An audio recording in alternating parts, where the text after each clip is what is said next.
ओम गणगणपते नमः। गणेश पुराण देवताओं को वरदराज की प्राप्ति का अध्याय सुनिए। देवताओं को वरदराज का दर्शन। सूत जी बोले, त्रिपुर विजय के पश्चात देवताओं ने श्री गणेश जी का भक्ति भाव से पूजन किया। उसके पश्चात वे समय समय पर उनकी उपासना करके सिद्धि प्राप्त करने लग गए। हे शुनाक, एक समय पुनः ऐसा ही अवसर उपस्थित हो गया जब देवताओं ने वरदराज रुष्ट हो गए और अपनी भूल ज्ञात होने पर उनको मनाया। शौनक ने भक्तिपूर्वक सूत जी के समक्ष मस्तक झुकाया और बोले, सूत जी, हे पुराण देवता पुरुष, वरदराज की कथा में मुझे बड़ा आनंद आ रहा है। देवताओं को पूर्ण किस विघ्न का सामना करना पड़ा, उन्होंने किस प्रकार छुटकारा पाया, ऐसा मेरे प्रति कहने की कृपा कीजिए।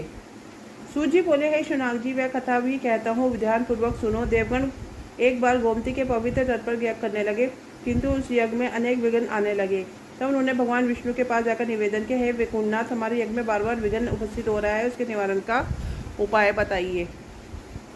भगवान विष्णु ने हंसकर कहा, देवताओं, तुमने गणेश जी का पूजन नहीं किया होगा, इसलिए वह रुष्ट हो गए होंगे। यदि विघ्नों से बचना है तो सर्वप्रथम उनका पूजन करो और उसके पश्चात यज्ञ करो, फिर कोई विघ्न उपस्थित नहीं होगा। भगवान की बात सुनकर देवगण गोमती तट पर लौट आए और ब्रह्मा जी के नेतृत्व में गणपति पूजन करने लगे। उनके उस पूजन से वरदराज प्रसन्न हुए। उन्होंने देवताओं को साक्षात दर्शन दिया। देवताओं ने उन्हें देखा तो तुरंत ही हाथ जोड़कर स्तुति करने लगे, यह सर्वकारशु सदा पुराणय शीश विष्णु पर नाम पूज्यो नमस्य परिचिंतन दर्शनम भिघन राजम शरणम व्राजम।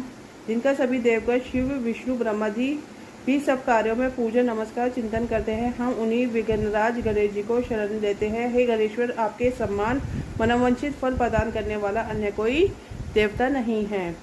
त्रिपुर यज्ञ पद के समय शिवजी ने आपका ही पूजन करके विजय प्राप्त की थी। हे अंबिका नंदन, हमारे यज्ञ के विघ्नों को दूर कीजिए। देवताओं द्वारा वरदराज के बाल धूप का स्मरण होने के कारण वह उन्हें बाल धूप में ही दिखाई देने लगे। यह देखकर शिवजी ने विनोद पूर्वक कहा, गणपति, तुमने बहुत दूध पिया है, फिर लंबेदार क्यों नहीं हो रहे हो? उसको देखते देखते लंबेदार दीर्घकाय हो गए। देवताओं ने पूर्ण उनकी स्तुति की। अंत में बोले, हे लंबोदर, हे गणपति, हम आपकी शरण में हमारे विघ्नों को नष्ट कर दीजिए।